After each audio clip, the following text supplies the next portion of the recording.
السلام عليكم ورحمة الله وبركاته. وعليكم السلام ورحمة الله وبركاته.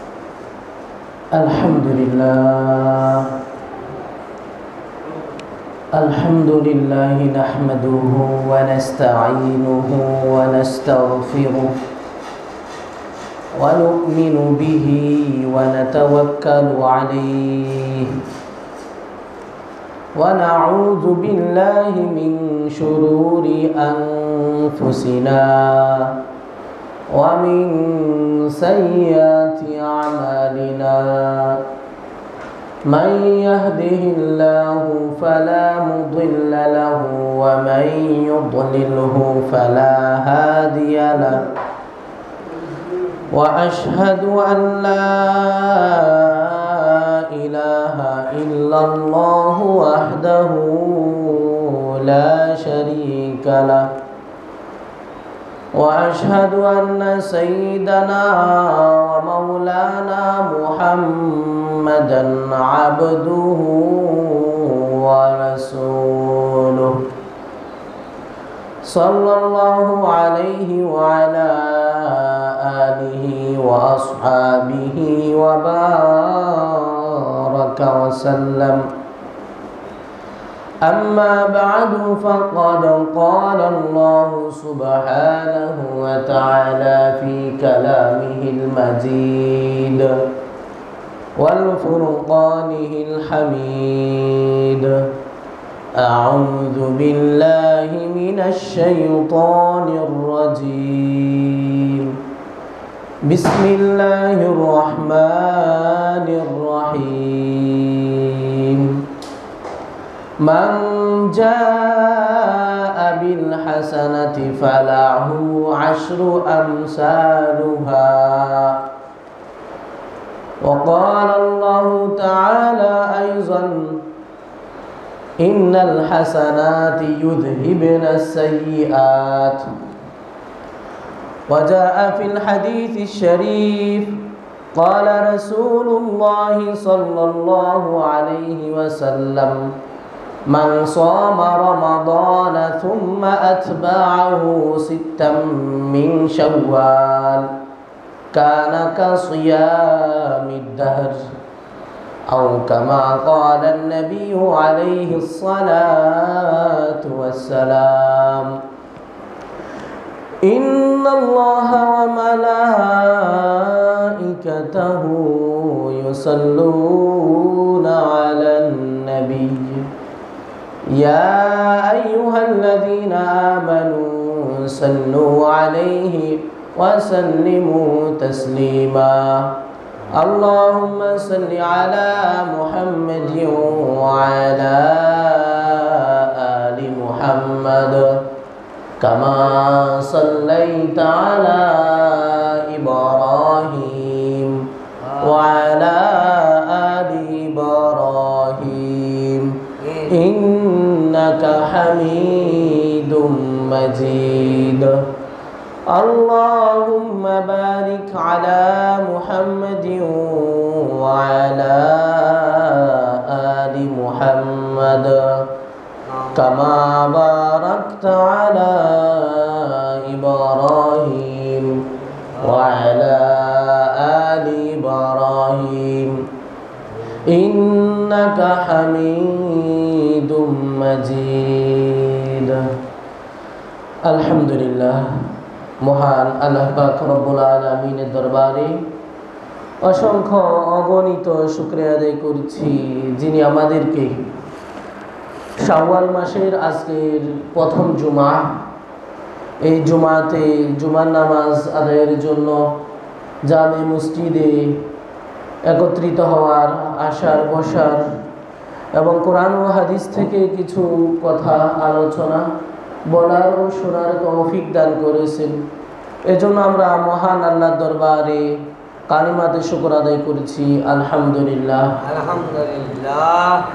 আজকে আমরা আলোচনা করব নফল সিয়াম, নফল রোজার উপকারিতা, গুরুত্ব এবং তাৎপর্য নিয়ে, এবং পাশাপাশি শাওয়াল মাসের 6 রোজার গুরুত্ব এবং ফজিলত নিয়ে আমরা আলোচনা করব। যে কথাগুলো বলা হবে আল্লাহ রাব্বুল আলামিন আমাদের সবাইকে কথাগুলো মনোযোগ দিয়ে শুনে সেই মোতাবেক আমল করার তৌফিক দান করেন। সবাই বলি আমিন। আমিন। আমরা আলহামদুলিল্লাহ মাশাআল্লাহ রমজান মাসে অনেকেই আমরা রোজা রেখেছি, দীর্ঘ 1 মাস সিয়াম সাধনা করেছি। মাহে রমজান অনেকটাই মসজিদে ভরপুর ছিল মুসল্লিতে, কি বলেন? মাহে রমজানে অনেক মুসল্লি ছিল মসজিদে, নামাজ আদায় করেছে অনেকেই, 5 ওয়াক্তের পাশাপাশি অনেকেই নফল নামাজের ব্যাপারেও গুরুত্ব দিয়েছে। তো এই ইবাদত শুধু রমজান মাসের জন্য না, শুধু কিসের জন্য না, শুধু রমজান মাসের জন্য না। সিজনাল কিছু মুসল্লি আছে, মানে সিজনে সিজনে কিছু সময় সময় নামাজ আদায় করে, এমনটা করা যাবে না। আল্লাহর ইবাদত করতে হবে কিরকম? আল্লাহ তাআলা কোরআনে কারীমের সূরাতুল হিজরের শেষ আয়াতে আল্লাহ বলেছেন, ওয়াবুদু রাব্বাকা হাত্তা ইয়াতিয়াকাল ইয়াকিন। হে রাসূল, আপনার মৃত্যু পর্যন্ত আপনি আপনার রবের ইবাদত করেন। সুবহানাল্লাহ। তাহলে মরণ পর্যন্ত, মালাকুল মউত আসার আগ পর্যন্ত ইবাদত করে যেতে হবে।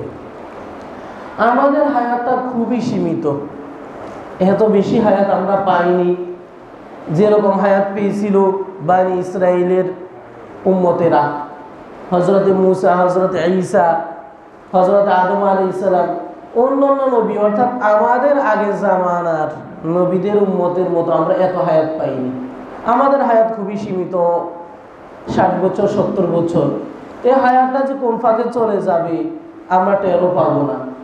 তো এজন্য আমাদের করণীয় হচ্ছে এই অল্পটা হায়াত যে আমরা দুনিয়াতে আসি, আবার এই হায়াতের মাঝেও কিছু সময় আমরা এমনিতেই আমরা কাটাই দিই। যেমন ঘুমে যখন আমরা থাকি, এই সময়টা তো আমার বৃথা চলে গেল, সেটা কি আমরা ইবাদত করছি? ঘুমের সময়টা আমার চলে গেল, খাওয়া দাওয়ার সময় চলে গেল, আমার কামে কাজে, ব্যক্তিগত কামে কাজে আমার সময়টা পার হয়ে গেল। নির্দিষ্ট কিছু সময় আমরা শুধু আল্লাহর ইবাদত করি, হ্যাঁ, 5 ওয়াক্ত নামাজ বা অন্যান্য আরো যে ইবাদতগুলো, অল্প সময় কিন্তু আমরা আল্লাহর ইবাদত করি, এত বেশি সময় করি না। এজন্য শুধু যে রমজান মাসে আল্লাহর ইবাদত করব, শুধু যে রমজান মাসে রোজা রাখবো এমন নয়। রমজানের পরবর্তী সময়ও ফরজ ইবাদতগুলোর পাশাপাশি নফল ইবাদতগুলোর প্রতিও আমাদেরকে যত্নবান হতে হবে। নফল সালাত অর্থাৎ নফল নামাজ, নফল রোজা, এগুলোর ব্যাপারে আমাদেরকে সচেতন হতে হবে। নফল রোজা রাখলে কি ফায়দা, কি লাভ? নফল ইবাদতের অনেকটা লাভ আছে। নফল যে কোনো ইবাদত, দান সদকা হোক, রোজা হোক, নামাজ হোক, নফল ইবাদত করলে অন্যতম একটা ফায়দা হচ্ছে আল্লাহ রাব্বুল আলামিন কিয়ামতের দিন হাসরের মাঠে যখন বান্দার দেখবেন যে ফরজ ইবাদতে ঘাটতি আছে, তখন আল্লাহ তার ফেরেশতাদেরকে বলবেন যেন নফল দিয়ে সেই ঘাটতিটা পূরণ করে দেন। সুবহানাল্লাহ। আর ফরজ ইবাদত যেটা, সেটা তো করতেই হবে, আবশ্যক। এটা না করলে আল্লাহর কাছে জবাবদিহির মুখোমুখি হতে হবে, শাস্তির মুখোমুখি হতেই হবে। আর নফল ইবাদত করলে আরেকটা লাভ হচ্ছে বান্দা আল্লাহর বেলায়েত, আল্লাহর নৈকট্য, আল্লাহর রেজামন্দি হাসিল করতে পারে। সুবহানাল্লাহ বিহামদি। তাকওয়া অর্জন করতে পারে, আল্লাহ ভীতি, খোদা ভীতি অর্জন করতে পারে। এজন্য নফল ইবাদতের প্রতি যত্নবান হতে হবে। হযরত আবু উমামা রাদিয়াল্লাহু তাআলা আনহু রাসূলের একজন বিশিষ্ট সাহাবী, তাকে রাসূলুল্লাহ সাল্লাল্লাহু আলাইহি ওয়াসাল্লাম নসিহত করেছিলেন। তিনি রাসূলকে বললেন যে, ইয়া রাসূলুল্লাহ, আমাকে আপনি একটা আমলের কথা বলে দিন, যে আমল করলে আমি আল্লাহর বেশি নৈকট্য অর্জন করতে পারবো, আল্লাহর খাস বান্দা, আল্লাহর বিশেষ বান্দা, আল্লাহর প্রিয় বান্দা হিসেবে আমি পরিগণিত হব। তখন রাসূল তাকে নসিহত করেছেন, ওয়াজ করেছেন, উপদেশ দিয়েছেন যে আবু উমামা, তুমি রোজা রাখো। সুবহানাল্লাহ। আবু উমামা রাদিয়াল্লাহু আনহু আবার রাসূলকে বললেন, ইয়া রাসূলুল্লাহ, আমাকে আল্লাহর নৈকট্য হাসিল করার জন্য আরেকটা বড় একটা আমল বাতাই দেন। রাসূল তখনও তাকে বললেন যে আবু উমামা, তুমি রোজা রাখো। তৃতীয়বার আবার রাসূলকে আবু উমামা রাদিয়াল্লাহু আনহু বললেন যে, ইয়া রাসূলুল্লাহ, আল্লাহর নৈকট্য হাসিল করার জন্য আমাকে অন্য একটা এরকম একটা আমল বাতাইয়া দেন, বলে দেন যে আমল করলে আল্লাহর বেশি প্রিয় বান্দা আমি হতে পারবো। রসুল তখনও তাকে 3 বারই রসুল তাকে রোজা রাখার জন্য নির্দেশ দিয়েছেন। সুবহানাল্লাহ বিহামদি। এজন্য আল্লাহ তাআলা বলেছেন যে as-সাওমু লি ওয়া আনা আজিজি বিহি। আল্লাহ বলেছেন হাদিসে কুদসি, রোজা আমার জন্য। এটা শুধু যে রমজান মাসের রোজা এমন না, রোজা অন্য সময় রাখলেও সওয়াব আছে। কথা বুঝছেন তো? রোজা রমজান মাসেটা তো ফরজ, অন্য রোজা যেগুলো আছে সেগুলোর সওয়াবটাও আল্লাহ তাআলা নিজ হাতে দিবেন। সুবহানাল্লাহ বিহামদি। আল্লাহ বলেছেন as-সাওমু লি, রোজা বান্দা একমাত্র আমার জন্য রাখে, ওয়া আনা আজিজি বিহি, আর এই রোজার যে প্রতিদান, রোজার যে বিনিময় সওয়াব, এটা আমি বান্দা স্বয়ং আমার নিজ হাতে বান্দাকে আমি দিয়ে থাকি। সুবহানাল্লাহ। তো হযরত আবু মামা রাদিয়াল্লাহু আনহু হাদিসের কিতাবের মাঝে আসছে, তিনি সর্বদাই তিনি রোজা রাখতেন যতদিন না তার ঘরে দিনের বেলায় মেহমান না আসে, ততদিন তার ঘরে দিনের বেলায় কোনো রান্না বান্না হতো না। অর্থাৎ রোজা রাখতেন। যখন দেখা যেত যে মেহমান অতিথি আসছে, তখন রোজা ভেঙে ফেলতেন বা রোজা রাখতেন না, খাবার দাবারের আয়োজন করতেন। তিনি সব সময় রোজা রাখতেন। এরপর হযরতে আব্দুল্লাহ ইবনে ওমর রাদিয়াল্লাহু তাআলা আনহু, তিনি রাসূলুল্লাহ সাল্লাল্লাহু আলাইহি সাল্লামকে বললেন যে ইয়া রাসূলুল্লাহ, আমি বেশি করে রোজা রাখতে চাই, আমি কিভাবে রোজা রাখবো, কিভাবে রোজা রাখলে বললে আমার রোজাটা সুন্নত তরিকা মোতাবেক হবে। তখন রাসূলুল্লাহ সাল্লাল্লাহু আলাইহি সাল্লাম তাকে বলছেন যে তুমি প্রতি মাসে 3টা করে রোজা রাখবা।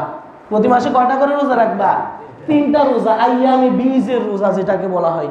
আইয়াম শব্দের এক অর্থ হচ্ছে দিন, আরেকটা অর্থ হচ্ছে সময়। সময়কেও আইয়াম ইয়াউম বলা হয়।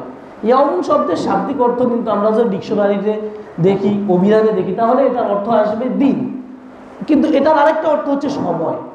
তো আইয়ামে বীজ মানে এমন সময় যেই দিনগুলোতে চাঁদ একদম উজ্জ্বল হয়ে থাকে। আইয়াম মানে দিন, আর বীজন এটা বাইজন শব্দ থেকে এসেছে, মানে হচ্ছে উজ্জ্বল, শুভ্র, একদম সাদা। প্রতি চন্দ্র মাসে 13, 14 এবং 15 তারিখে চাঁদ যেরকম বড় হয়ে যায়, একদম উজ্জ্বল হয়ে যায়, এজন্য এই দিনগুলাতে 13, 14 এবং 15 তারিখকে আইয়ামে বীজ বলা হয়।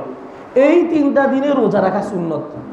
এই 3টা দিনে রোজা রাখা কি সুন্নত। রাসূলুল্লাহ সাল্লাল্লাহু আলাইহি ওয়াসাল্লাম রাখতেন। রাসূল আব্দুল্লাহ ইবনে ওমর রাদিয়াল্লাহু আনহুকে বলেছেন যে তুমি এই 3টা দিন রোজা রাখো। তিনি বললেন ইয়া রাসূলুল্লাহ, আমি আরো বেশি রোজা রাখতে চাই, আমাকে আপনি আরো বেশি রোজা রাখার জন্য আমাকে বাতলিয়ে দেন, দিক নির্দেশনা দেন। তখন রাসূলুল্লাহ সাল্লাল্লাহু আলাইহি ওয়াসাল্লাম তাকে প্রতি সপ্তাহের সোমবার, বৃহস্পতিবার রোজা রাখার জন্য বলেছেন। রাসূলুল্লাহ সাল্লাল্লাহু আলাইহি ওয়াসাল্লাম এই 2টা দিন রোজা রাখতেন। সুবহানাল্লাহ বিহামদি।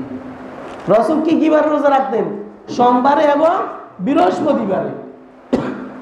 তখন রাসূলকে জিজ্ঞেস করা হলো, ইয়া রাসূলুল্লাহ, আপনি কেন এই 2টা দিন রোজা রাখেন? রাসূল যত আমল করতেন, প্রত্যেকটা আমলের পিছনে একটা রহস্য আছে। একটা কি আছে? রহস্য আছে, একটা কারণ আছে। ইসলামে আমাদেরকে আল্লাহ তাআলা যতগুলো দিক নির্দেশনা দিয়েছে, যত হুকুম আহকাম দিয়েছে, যত কাজ করার জন্য বলেছেন, যত কাজ ছাড়ার জন্য বলেছেন, এগুলোর পিছনে একটা রহস্য আছে, কারণ আছে, আর বান্দার উপকার আছে। সুবহানাল্লাহ বিহামদি। রাসূলকে জিজ্ঞেস করা হলো, ইয়া রাসূলুল্লাহ, আপনি সোম এবং বৃহস্পতিবার কেন রোজা রাখেন? তখন রাসূল উত্তর করলেন, সোমবারে এবং বৃহস্পতিবারে বান্দার আমলগুলো আল্লাহর কাছে উপস্থাপন করা হয়। সুবহানাল্লাহ বিহামদি। আল্লাহর কাছে পেশ করা হয়।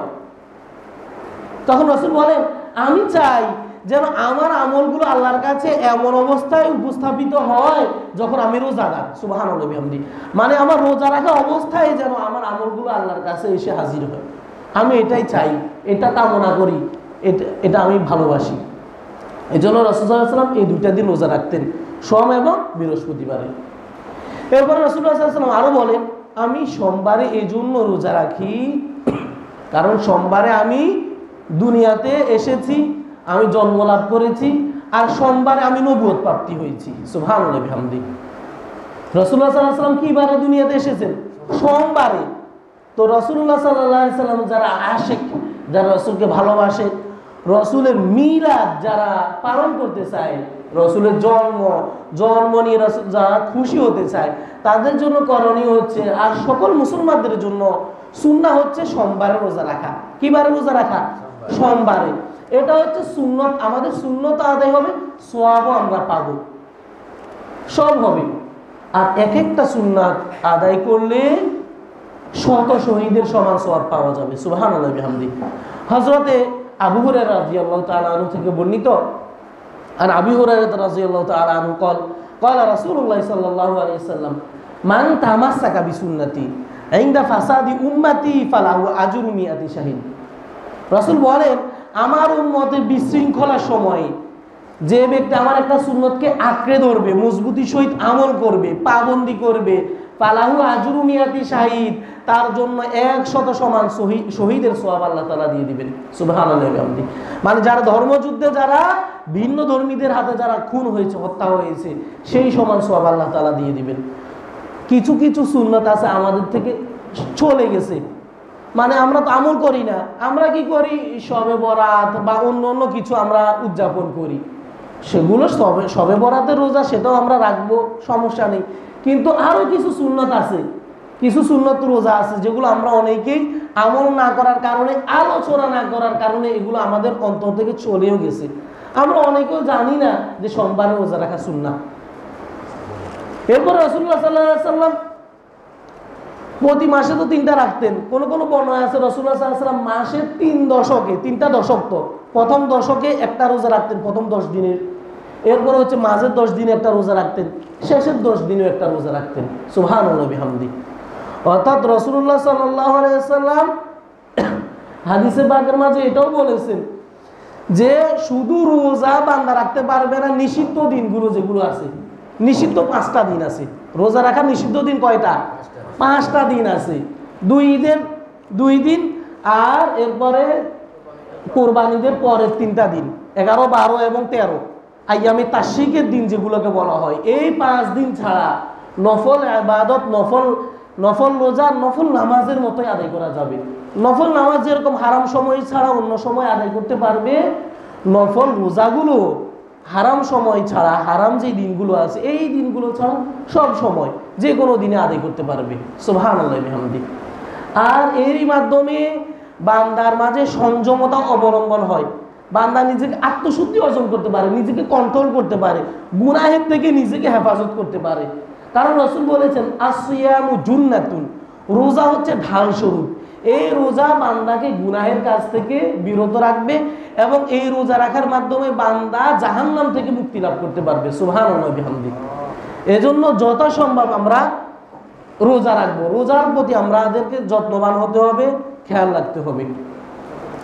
এরপর হচ্ছে রাসূলুল্লাহ সাল্লাল্লাহু আলাইহি ওয়াসাল্লাম হাদিসে পাকের মাঝে আরো ইরশাদ করেন যে বিশেষ করে শুক্রবারেও রাসূলুল্লাহ সাল্লাল্লাহু আলাইহি ওয়াসাল্লাম কোনো বর্ণনায় আছে যে শুক্রবারে রোজা রাখতেন।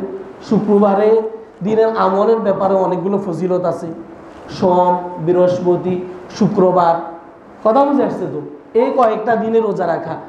আর হচ্ছে এই যে এখন যে মাসটা আমাদের সামনে উপস্থিত, শাওয়াল মাস, রাসূলুল্লাহ সাল্লাল্লাহু আলাইহি ওয়াসাল্লাম হাদিসে পাকের মাঝে ইরশাদ করেন, মান সামা রমাযানা, যে ব্যক্তি মাহে রমজানের রোজাগুলো রেখেছে গুরুত্ব সহিত, সুম্মা আতবাহু সিত্তাম মিন শাওয়াল, এরপরে শাওয়াল মাসের 6টা রোজা রেখেছে, কানা কাসিয়ামিদ দাহার, রাসূল বলেন সে যেন সারাটা বছর রোজা রাখলো। সুবহানাল্লাহ। একটু চিন্তা করে দেখেন, রোজা রাখছেন মাত্র 6টা, সওয়াব পাইছেন কতটা? পুরা বছর রোজা রাখার সওয়াবটা কিন্তু মিলে যাবে। তো আমাদের আমলটাই কিন্তু এরকম, এই উম্মতের জন্য, উম্মতে মুহাম্মাদের জন্য সওয়াবের সিস্টেমটা হয়েছে এরকম, আমল করবে অল্প, সওয়াব পাবে বেশি, অনেক বেশি। রাসূলুল্লাহ সাল্লাল্লাহু আলাইহি ওয়াসাল্লাম হাদিসে পাকের মাঝে ইরশাদ করেন, ওয়াল হাসানাতু বিআশরি আমসালিহা, এবং এক একটা আমলের বদৌলতে আল্লাহ তাআলা 10 গুণ সওয়াব দিয়ে দিবেন। সুবহানাল্লাহি বিহামদিহি। আবার কোরআনে কারিমে আল্লাহ তাআলা বিভিন্ন জায়গায় বলেছেন, মান জাআ বিল হাসানাতি ফালাহু আশরু আমসালিহা, আল্লাহ বলেছেন মান জাআ, যে ব্যক্তি আসবে, বিল হাসানাতি, একটা নেকি নিয়ে, ফালাহু আশরু আমসালিহা, তাকে একটা নেকির বদৌলতে তাকে 10টা নেকি করার সওয়াব দিয়ে দেওয়া হবে। সুবহানাল্লাহি বিহামদিহি। আর এই যে নেকিগুলা, এই যে নেক আমলগুলো আমরা করব, বা আমরা এই যে নেক আমলগুলা করি, নেক আমলকে সংরক্ষণ করতে হবে। কি করতে হবে? হেফাজত করতে হবে, সংরক্ষণ করতে হবে। নেক আমল করা কিন্তু সহজ। নেক আমল করা কি সহজ, একদম সহজ। সুবহানাল্লাহ পড়ছেন, নেক হয়ে গেছে। আলহামদুলিল্লাহ পড়ছেন, সওয়াব আপনি পেয়ে গেছেন। কিন্তু এই সওয়াবটাকেও আপনি আল্লাহর কাছে কবুল করে নিয়ে হাসরের মাঠ পর্যন্ত যাইতে হবে। এই সওয়াবটা নিয়ে আল্লাহর দরবারে নিয়ে উপস্থিত করতে হবে। অনেক সময় বান্দার গুনাহের কারণে, বান্দা যে গুনাহ করে, বিশেষ করে কবিরা গুনাহ, গুনাহের কারণে বান্দার নেক আমলগুলো বরবাদ হয়ে যায়। নাউজুবিল্লাহি মিন যালিক। এমনকি কবুল হওয়া ইবাদতগুলোও বরবাদ হয়ে যায়, সারকার হয়ে যায়। তো আমরা অনেক কষ্ট করে আমরা ইবাদত করি, নফল হোক, ফরজ হোক, দান সদকা হোক, নিজের কষ্টে অর্জিত টাকাগুলা অন্যকে দিয়ে দিচ্ছি, হ্যাঁ, দান খয়রাত করছি, জনকল্যাণমূলক কাজে খরচ করতেছি, মসজিদ নির্মাণের কাজে, এরপর হচ্ছে মাদ্রাসা নির্মাণের কাজে, গরিব দুঃখীকে দিচ্ছি। কিন্তু দেখা গেছে আবার গুনাহের কাজও ছাড়তে পারতেছি না, তাহলে কোনো লাভ হবে না। আপনি নেক আমল করছেন, নেক আমল করার পাশে গুনাহকে ছাড়তে হবে। গুনাহকে কি করতে হবে? গুনাহ ছাড়তে হবে। গুনাহ যদি না ছাড়েন তাহলে আপনার এই নেকিতে কোনো কাজেই আসবে না। আপনি নেকি করতেছেন, আবার আরেকদিন গুনাহ করতেছেন, তো আপনার এটা করাতে কোনো লাভই হবে না। সওয়াব নেক কাজ করার পাশাপাশি গুনাহ থেকে বিরত থাকার জন্য সংকল্পবদ্ধ হতে হবে, নিয়ত করতে হবে আমি কোনো গুনাহ করবই না, আমি ইচ্ছা করে কোনো গুনাহ করব না, আমার থেকে যেন কোনো গুনাহ না হয়।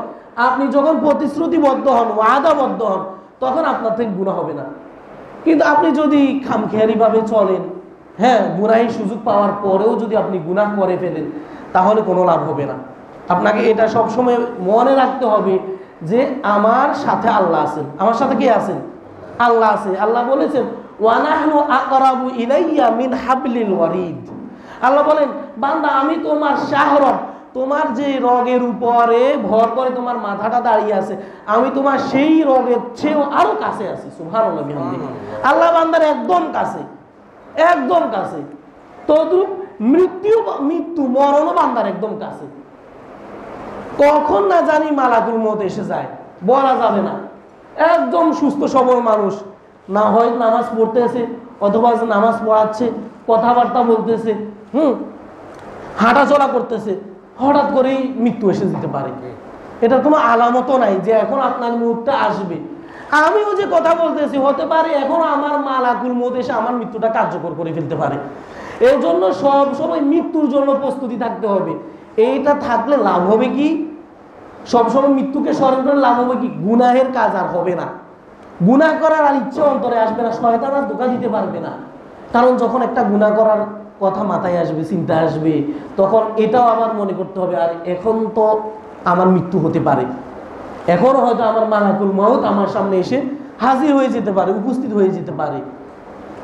আর যদি কেউ মৃত্যু অবস্থায়, গুনাহ করা অবস্থায় কেউ যদি মারা যায়, তাহলে সে কাফের হয়ে যাবে। সে কি? কাফের। কারণ গুনাহ যখন মানুষ করে তখন তার ঈমান থাকে না। গুনাহ করা অবস্থায় মানুষের কি থাকে না? ঈমান থাকে না। রাসূল হাদিসে, বিভিন্ন হাদিসে, অনেকগুলো হাদিসে রাসূল বলেছেন যে মুমিন বান্দা যখন গুনাহ করে তখন তার ঈমানটা তার অন্তর থেকে চলে যায়, বের হয়ে যায়, বের হয়ে তার মাথার উপর ছায়ার মতো লটকে থাকে, ঝুলে থাকে। যখন বান্দা গুনাহ থেকে বিরত থাকে, গুনাহের কাজ ছেড়ে দেয়, তখন তার সেই ঈমান নামক দৌলতটা তার অন্তরের ভিতরে আবার ঢুকে পড়ে। সুবহানাল্লাহ বিহামদিহি। এজন্য যখন মুমিন বান্দা গুনাহ করে তখন তার অন্তর, তার ঈমান সঙ্গে থাকে না। তো কোনো ব্যক্তি যদি গুনাহ অবস্থায় মারা যায়, আল্লাহ না করুক, তাহলে সে কাফের হয়ে মারা গেল। আর যে ব্যক্তি কাফের হয়ে মারা গেল, সে দুনিয়াতে যত বছরে থাকুক না কেন, দুনিয়াতে যত কিছুই, যত টাকা পয়সা, অর্থ কড়ি, ধন দৌলত, যত কিছুই থাকুক না কেন, আল্লাহর কাছে কোনো দামই নেই এটার।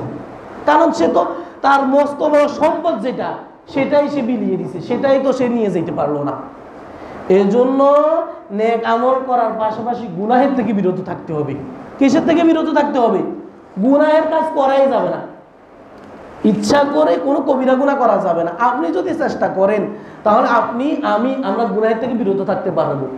কারণ আল্লাহ বলেছেন যে কোনো ব্যক্তিকে আমি তার সাধ্যের বাহিরে কোনো দায়িত্ব দিই না, এমন কোনো দায়িত্বভার কাউকে দেই না যে কাজটা সে করতে পারবে না।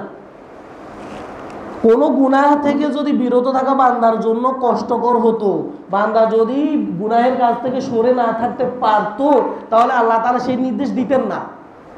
সুদ খাওয়া থেকে বান্দা যদি চায় বিরত থাকতে পারে, ঘুষ খাওয়া থেকে বান্দা যদি চায় বিরত থাকতে পারে, আর অন্যান্য যত গুনাহের কাজ আছে এগুলো থেকে বান্দা চাইলে বিরত থাকতে পারবে। আল্লাহ তাআলা আমাদেরকে গুনাহের থেকে দূরে থাকার তৌফিক দান করেন, সবাই বলি আমিন।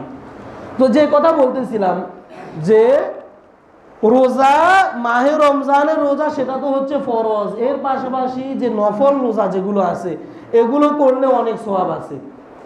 বিশেষ করে শাওয়াল মাসের রোজা 6 রোজা, এই 6টা রোজা যদি আমরা চাই তাহলে ধারাবাহিকভাবে আমরা পালন করতে পারি, যদি চাই গ্যাপ দিয়েও পালন করতে পারি। অর্থাৎ এই মাসে, এই শাওয়াল মাসে যদি আমরা এটা পালন করি তাহলে রাসূল যে বলেছেন 1 বছর রোজা রাখা সওয়াব সেটা পাবো, এরপরে রাখলে কিন্তু এই সওয়াবটা পাওয়া যাবে না। তো যাদের রমজানের রোজা কাজা হয়েছে, হ্যাঁ, তারাও যদি চান তাহলে তারা এই মাসে তাদের কাজাগুলো রেখে দিতে পারেন, নয়তো এই কাজাগুলো অন্য সময় করতে পারবেন। এই কাজাগুলো অন্য সময় করা যাবে, কিন্তু শাওয়ালের রোজা রাখার যে সওয়াব এটা অন্য সময় রাখলে হবে না। এজন্য উচিত হচ্ছে এই কটা দিনে, এই মাসের যে কটা দিন এখনো বাকি রয়েছে, আজকে তো 5 তারিখ, এখনো আর যে কটা দিন আছে আমরা যেভাবে ইচ্ছা রেখে দিতে পারবো, গ্যাপ দিয়ে সপ্তাহে 1 দিন হোক, 4 দিন পরে একটা হোক, 5 দিন পরে একটা হোক, যেভাবে পারি 6টা রোজা রাখলে আল্লাহ তাআলা আমাদেরকে সওয়াব দিয়ে দিবেন। সুবহানাল্লাহি ওয়া বিহামদিহি। এরপর আরো কিছু নফল সিয়াম আছে। জিলহজ মাসের শুরুতে যে 9 দিন আছে, এই 9 দিনে অর্থাৎ আইয়ামে তাশরিকের দিনগুলো আছে, জিলহজ মাসের এই প্রথম 9 দিনের রোজা রাখা হচ্ছে সুন্নাত। সুবহানাল্লাহি ওয়া বিহামদিহি।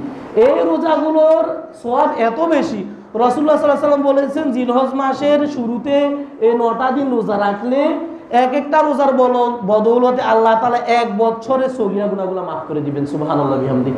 এবং 1 বছরের নফল ইবাদত, নেক আমল আল্লাহ তাআলা আমলনামার মধ্যে দিয়ে দিবেন। বিশেষ করে আরাফার দিন 9 তারিখ, 9 তারিখে রোজার ব্যাপারে বলা হয়েছে যে 1 বছরের আগের পরের গুনাহগুলো আল্লাহ তাআলা মাফ করে দিবেন। সুবহানাল্লাহি ওয়া বিহামদিহি। এটা হচ্ছে জিলহজ মাসের রোজা। এরপরে হচ্ছে কি বলে আশুরার রোজা। মুহররমের 10 তারিখে যে রোজা আছে, 10 তারিখের সাথে আগে পরে মিলাইয়া, 10 তারিখের সাথে 9 তারিখ অথবা 10 তারিখের সাথে 11 তারিখ মিলাইয়া রোজা রাখলে এটাতেও সওয়াব আছে। রাসূলুল্লাহ সাল্লাল্লাহু আলাইহি ওয়াসাল্লাম হাদিসে পাকের মাঝে ইরশাদ করেন, আল্লাহ তাআলার কাছে মাহে রমজানের রোজার পরে সর্বশ্রেষ্ঠ রোজা হচ্ছে মুহররমের রোজা। সুবহানাল্লাহি ওয়া বিহামদিহি। অর্থাৎ আশুরার রোজা। এই রোজা রাখলে পরে আল্লাহ তাআলা এই যে বলে, এই রোজার ব্যাপারও বলা হয়েছে, জিলহজ মাসের যে কটা রোজার ব্যাপারে যেরকম ফজিলত বলা হয়েছে, আশুরা রোজার ব্যাপারও বলা হয়েছে। আশুরার রোজা রাখলেও আল্লাহ তাআলা পূর্ব পরের 1 বছরের গুনাহগুলো মাফ করে দিবেন। সুবহানাল্লাহি বিহামদিহি। এজন্য আমাদেরকে এই রোজাগুলো রাখতে হবে। আর এই রোজা রাখলে লাভটা কি? কোরআনে হাদিসে তো আল্লাহ তাআলা বলেছেন তাকওয়া অর্জন হয়, খোদাভীতি অর্জন হয়, হ্যাঁ, আল্লাহ তাআলার নৈকট্য অর্জন করা যায়। এটা যে শুধু কোরআন হাদিসের কথা এমন নয়, বর্তমানে চিকিৎসা বিজ্ঞানও বলে থাকে যে রোজা রাখলে অনেকগুলো লাভ হয়। হ্যাঁ, শরীরে অনেকগুলো ফ্যাট কমে, চর্বি কমে, আরও অনেক ধরনের যত সমস্যা আছে এই সমস্যাগুলো কমে।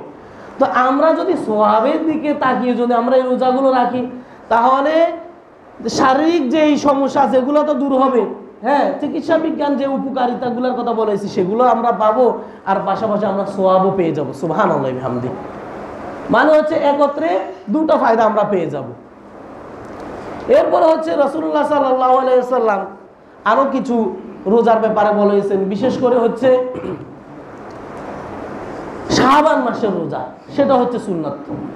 শাবান মাসের যে 15তম তারিখে রাসূলুল্লাহ সাল্লাল্লাহু আলাইহি ওয়াসাল্লাম হাদিসে পাকের মাঝে তো এরকমও বর্ণিত আছে যে রাসূলুল্লাহ সাল্লাল্লাহু আলাইহি ওয়াসাল্লাম শাবান মাসে কোনো হাদিসে এরকম আছে শাবান মাসটা পুরা মাসও রোজা রাখতেন। রাসূল শাবান মাস কি করতেন? পুরা মাসও রোজা রাখতেন। রমজান তো রাখতেনই, শাবান মাসও রাসূল সাল্লাল্লাহু আলাইহি ওয়াসাল্লাম রোজা রাখতেন। মানে হচ্ছে রোজার ব্যাপারে রাসূল এবং সাহাবীরা এতই গুরুত্ব দিতেন যে রাসূল এবং রাসূলের সাহাবীরাও কোনো সাহাবী এরকমও ছিল সারা বছর রোজা রাখার চেষ্টা করতেন, কিন্তু সারা বছর রোজা রাখা নিষিদ্ধ।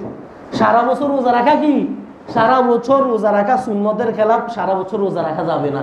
হ্যাঁ, কেউ যদি বেশি রাখতে চায় তাহলে একদিন বাদে একদিন অন্তর একদিন রোজা রাখবে। যেমন হযরতে আব্দুল্লাহ ইবনে ওমর রাদিয়াল্লাহু তাআলা আনহুকে রাসূল সাল্লাল্লাহু আলাইহি ওয়াসাল্লাম নসিহত করেছেন যে তুমি যদি বেশি তোমার এত রোজা রাখতেই মন চায় তাহলে তুমি কমপক্ষে 2 দিন বাদে একদিন রাখো। তিনি বললেন রাসূল আমি আরো বেশি রোজা রাখতে চাই। তখন রাসূল সাল্লাল্লাহু আলাইহি ওয়াসাল্লাম তাকে বলেছেন যে তুমি তাহলে একদিন বাদে একদিন তুমি রোজা রাখো, তারপরও তোমাকে সুন্নতটা আদায় করতে হবে। সুবহানাল্লাহ বিহামদি। এজন্য আমাদেরকে প্রত্যেকটা আমলের ক্ষেত্রে রসুলের সুন্নতের ব্যাপারে খেয়াল রাখতে হবে। কিসের ব্যাপারে খেয়াল রাখতে হবে? সুন্নতের ব্যাপারে। সুন্নতের প্রতি লক্ষ্য রেখে যদি অল্প আমলও করি সওয়াব হবে, আর যদি সুন্নতের বহির্ভূত কোনো কাজ করি, যতই ইবাদত করি কোনো কাজ হবে না, সেটা বেদাতে পরিগণিত হবে। কেউ যদি সারা বছর রোজা রাখে তাহলে তার সেটা হবে না। যেমন নাকি আম্মাজান হযরত আয়েশা রাদিয়াল্লাহু তাআলা আনহাকে এরকম কিছু লোক এসে বলল, রাসূল সাল্লাল্লাহু আলাইহি সাল্লামের আমলের ব্যাপারে জিজ্ঞেস করলো যে রাসূল সাল্লাল্লাহু আলাইহি সাল্লাম কীরকম আমল করতেন। তখন আয়েশা রাদিয়াল্লাহু আনহা তাকে বললেন যে তোমরা কি কোরআনে কারণ পড়ো নাই? কোরআন কি খুলে তোমরা দেখো নি? রসুলের আখলাক, রসুলের চরিত্র তো হচ্ছে পুরা কোরআন। সুবহানাল্লাহ বিহামদি। রসুল কীরকম চলতেন, তিনি তার ব্যক্তিগত জীবনে, পারিবারিক জীবনে, সামাজিক জীবনে, রাষ্ট্রীয় জীবনে লোকদের সাথে তিনি কীরকম, তার উঠা বসা, চাল চলন, তার আখলাক কীরকম ছিল, এই সবগুলো আল্লাহ তাআলা কোরআনে কারিমে বর্ণিত, আল্লাহ তাআলা উল্লেখ করে দিয়েছেন। সুবহানাল্লাহ বিহামদি। ওই লোকেরা তখন বলল যে রসুল তিনি কীরকম আমল করে, তার কিছু আমলের নমুনা আমাদেরকে বলে দিন। আয়েশা রাদিয়াল্লাহু আনহা তখন বললেন যে রাসূলুল্লাহ সাল্লাল্লাহু আলাইহি সাল্লাম রাতের কিছু অংশ তিনি এরকম নামাজ আদায় করেন, এরপরে তিনি ঘুম যান, এরপরে তিনি কিছুদিন রোজা রাখেন, কিছুদিন রোজা ছাড়াও থাকেন। ওই লোকেরা তখন বললো আমরা তো সবসময় আমরা এরকম রোজা রাখি, সবসময় ইবাদত করি। তখন রাসূলুল্লাহ সাল্লাল্লাহু আলাইহি সাল্লাম বলেছেন যে এটা আমার আদর্শ নয়। আমার আদর্শ হচ্ছে যে বান্দা কিছু সময় সে নিজের জন্য পার করবে, কিছু সময় আল্লাহর জন্য ন্যস্ত করবে। আপনাকে আল্লাহ এটা বলেনি যে শুধু বান্দা আমার ইবাদত করো, শুধু তুমি মসজিদে পড়ে থাকো, তোমার পরিবার পরিজন, আত্মীয় স্বজন, সমাজ, রাষ্ট্র, লোকজন সবাইকে ত্যাগ করে, সবাইকে ছেড়ে দিয়ে শুধু আমার জন্য মসজিদে বসে বসে তাফসীর দানা গুনো, হ্যাঁ শুধু আমার জন্য ইবাদত করো, আল্লাহ এটা বলেননি। লা রাহবানিয়াতা ফিল ইসলাম, ইসলামে বৈরাগ্যতা নাই, সংসার ত্যাগ, হ্যাঁ আত্মীয় স্বজনকে ত্যাগ করে আল্লাহ তাআলা ইবাদত করতে বলেননি। আর আত্মীয় স্বজন, পাড়া পড়শি, স্ত্রী পরিজন, ছেলে পেলে সবাইকে সময় দিলে আল্লাহর ইবাদত করলে যে সব, সেই সবটা আল্লাহ তাআলা দিয়ে দিবেন। সুবহানাল্লাহ বিহামদি। আমরা অনেকগুলো হাদিস দেখতে পাই রাসূলুল্লাহ সাল্লাল্লাহু আলাইহি ওয়াসাল্লামের জীবন ইতিহাস সিরাত যদি আমরা ঘাটাঘাটি করি, খুলে দেখি, রাসূলুল্লাহ সাল্লাল্লাহু আলাইহি ওয়াসাল্লাম তার স্ত্রী, তার পরিবার পরিজন সবাইকে সময় দিতেন, হ্যাঁ এমনকি ঘরের কাজগুলো নিজে করে দিতেন, রান্না বান্নার কাজেও নিজে স্ত্রীকে হেল্প করতেন, নিজের জুতা নিজে সেলাই করতেন, নিজের জামাও নিজে সেলাই করতেন। সুবহানাল্লাহ বিহামদি। রাসূলের আদর্শ ছিল এরকম, নিজের কাজগুলো রাসূল সাল্লাল্লাহু আলাইহি ওয়াসাল্লাম নিজে করতেন।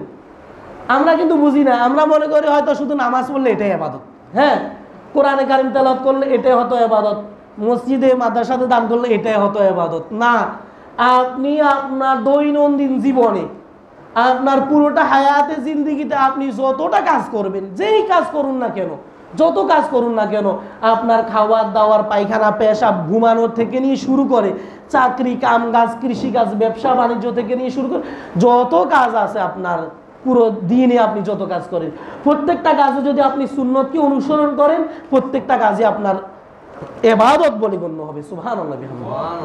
প্রত্যেকটা কাজ আপনার ঘুমও ইবাদত বলে গণ্য হবে। আপনি পায়খানা করতেছেন, পেশাব করতে গেছেন, সুন্নতকে যদি আপনি অনুসরণ করেন, আপনার পেশাব পায়খানাটাও ইবাদত হয়ে যাবে। এজন্য আমাদের দৈনন্দিন জীবন প্রত্যেকটা ক্ষেত্রে সুন্নতকে অনুসরণ করতে হবে, আর সুন্নতকে অনুসরণ করলে আমরা শত শহীদের সওয়াব পেয়ে যাব। সুবহানাল্লাহ বিহামদিহি। আর রাসূলের সবচেয়ে বড় কথা হচ্ছে রাসূলের শাফাআত আমরা লাভ করতে পারবো। যদি আমরা রাসূলের শাফাআত লাভ করতে পারি, কিয়ামত দিবসে হাশরের মাঠে যদি রাসূল সাল্লাল্লাহু আলাইহি ওয়াসাল্লাম আমাদেরকে উম্মত বলে স্বীকার করে, তাহলে এর মতো সৌভাগ্যের বিষয় আর কোনো কিছু নেই। সুবহানাল্লাহ বিহামদিহি। যদি আল্লাহর ইবাদত করে, হ্যাঁ আল্লাহ কিন্তু বেশি ইবাদত করার জন্য বলেন নাই। আমার সময় একদম কম, সময় শেষ হয়ে গেছে। আল্লাহ কিন্তু কোরআনে কোনো জায়গাতে ইবাদত বেশি করার জন্য বলেন নাই।